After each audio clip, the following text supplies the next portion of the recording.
One of the biggest breakaways in recent Grand Tour history. Everyone wanted to get in. Movistar had 5 of their 8 riders, maybe even more in the breakaway because it had a hard climb in it, like a 7k, 8% climb, but it was 20k's to the finish and a downhill that the GC riders wouldn't want to take too many risks on. So a perfect break stage. Mads Pedersen, it's too hard for him to win from the peloton, so he went in the breakaway also because it's an intermediate sprint 12k's before the final climb starts. This is the first part of the break where it formed on the flat before the climb started, this group, so there's more rouleurs represented in here, more guys over 70 kilos in this group. And then when the climb starts, you see the sub 70 kg operators start to move. The Harold Tejadas, Santiago Buitrago, Juan Ayuso trying, although Pablo Castrillo, we still got some climbing rouleurs going in there, but Movistar, they wanted the whole team in. Juan Ayuso, he had Soler in front, but today it was a stage he wanted to win. Quickstep wanted to get Landa in as well as Vavaka, and I think Garofoli got in, Campenaerts went in, and then Visma, they just paced behind the breakaway, slowly letting the gap out all day. But eventually it was a group of 55 riders in front, about the size, not much smaller than the peloton itself at this point. But Javier Romo, he was on magic legs today. When from the break, he was already attacking on like the 5% climb, Soler closing that down. There's too many riders in the break to really name, but remember Romo and Soler and Ayuso are key actors in this stage, as well as Movistar as a whole team, but particularly Pedersen. The presence of Pedersen in this breakaway stopped what normally happens in the break, which is a break this big, it's going to splinter because riders are going to want to get away from Juan Ayuso. The reason that didn't happen successfully is because Søren Kragh Andersen is here, as well as Julien Bernard for Little Trek, and Mads Pedersen wants maximum points from that intermediate sprint, which is just 12k's before the final climb. So despite Movistar trying that tactic, playing numbers from far, because Visma aren't chasing, Marc Soler starts to close that down, it's Søren Kragh Andersen and Trek, who aren't playing for the stage, closing those fugas down. It needed to be a bigger group. Movistar try again with Hessmann doing a lead out for Javier Romo. So he was on really, really good legs today.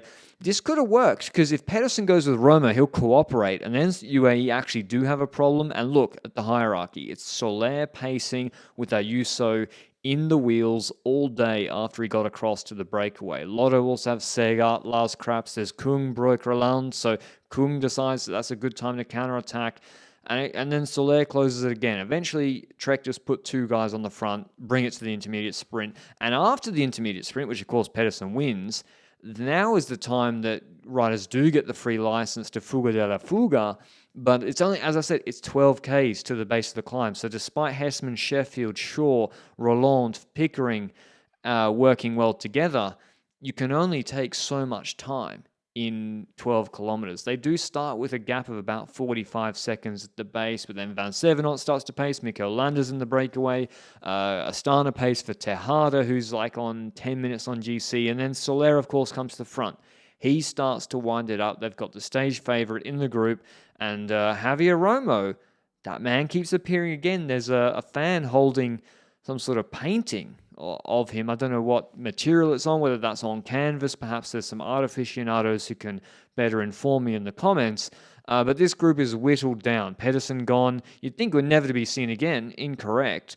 Because Soler's putting the herd on. There's only 12 riders in this group or so, but they let Sheffield in, who got dropped from the move in front. Never let a rider who's been dropped get in the line, especially when there's a lead out going on, because then he drops the wheel, Castrillo has to close the wheel, and then Buitrago drops the wheel of Ayuso during the Soler lead out, and now Romo has to bridge across the gap himself, which he might not be able to do. If Pickering tries to stay with Ayuso, he can't. Broeck Roland is actually very, very strong, the Groupama FDJ Neo Pro, but Romo bridges across the gap. Most of you will, of course, remember him from his strong performance coming 4th or 5th on a Picon Blanco style stage in the Vuelta Burgos 2021 or 2022 when he was a triathlete and then moved to Astana. He's perfect for these sort of power 20-minute climbs, but notice the earpiece is out. It was out on the climb. I don't know whether it fell out. I don't know whether he was just trying to focus. And from this moment on, Ayuso, and there's differences in riders. Ayuso's thinking, how can I win this stage? I mean, he's got Soler behind. He's already won a stage. Castrio's behind as well. So Movistar and UAE are the only two teams with riders behind. But from this moment onwards, there is no possibility for Romo to win the stage in a head-to-head with Ayuso. Ayuso is always going to do less work. And Ayuso is faster than him, much faster in a flat sprint. Like Laguelia, you saw he's so fast. They both do the descent, full gas. Those sort of guys aren't getting caught. Soler's telling the other guys in the break, hey, I can't chase, but get yourselves together, get moving. Castrio's trying to disrupt things. And then Romo's doing the majority of the work on a false flat downhill. Ayuso, he's planning how can I win the stage, whereas Romo was kind of, the moment got ahead of him. And at this point, it's too late to wait. There are more riders come back, Campenaerts, Pedersen comes back. Now you can't really wait to play the Castrillo card anymore, despite Hessman being there, because, Pedersen can just win the sprint. And Gente, the car eventually gets across the gap, and he says, can you not hear me? Is the earpiece not in? I'm paraphrasing from both what happened that I saw and then what he's miming to Romo. And then I'm assuming he's saying, you got Castrillo behind. You got Hessman behind. Now it's too late. The time to play it was straight away in the valley, because then Castrillo, is Marc Soler going to bring back Castrillo if he attacks? I'm not so sure. If Marc Soler goes with Castrillo, that's a pretty good situation for Movistar, whereas with Ayuso, he's just too fast in the finish. But now it's too late to play it. Still, Ayuso starts to finesse Romo. And he starts to play the card, I already won a stage. He does give a couple of pulls, but with 1,500 meters to go, it's Romo who does all the work. And you know how this ends. When the fastest sprinter does the least work, then they're going to win in a reduced group sprint like this. And so Ayuso wins his second stage ahead of Javier Romo. Still very, very strong and impressive performance from him. Broek Roland was always in the middle, never quite got across third. Then Campenaerts, Pedersen, Denshaus, Buitrago, Bellocchi, Castrillo running out the top 10. Here's what Ayuso had to say after the race. Did you know that you would be better than Javier Romo for the sprint? Yeah, but after such a hard day, you don't know, and I have to play my cards. I had to put him also a bit nervous and play the final case, saying that I already won the stage and he had to pull more if he wanted to arrive.